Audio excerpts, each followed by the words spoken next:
کہ اگرچہ ابھی رمضان آیا نہیں لیکن آنے والا ہے، تو اپنے دل کو اب رفتہ رفتہ اللہ تعالیٰ کے ذکر کی طرف متوجہ کرے، اللہ تعالیٰ کے ذکر کی طرف۔ ذکر جو ہے وہ ایک تو وہ کلمات ہیں جو عام طور سے ذکر سمجھے جاتے ہیں، سبحان اللہ، الحمدللہ، لا الہ الا اللہ، اللہ اکبر،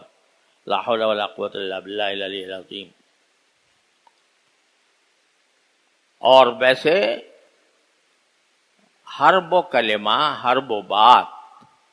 جو اللہ تبارک و تعالیٰ کی رضا کے لیے کی جا رہی ہو وہ بھی ذکر میں داخل ہے۔ اسی لیے بزرگوں نے فرمایا کل مطیع للہ فہو ذاکر،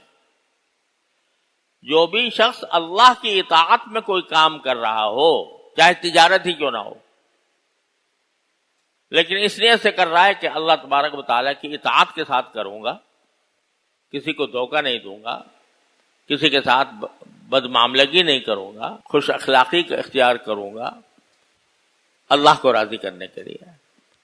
تو اب جو تجارت کر رہا ہے بندہ وہ بھی ذاکر ہے۔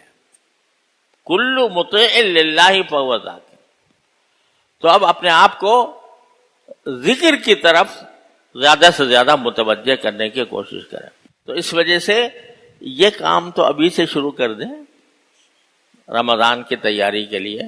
کہ ذکر کثرت سے ہو، اٹھتے بیٹھتے چلتے پھرتے،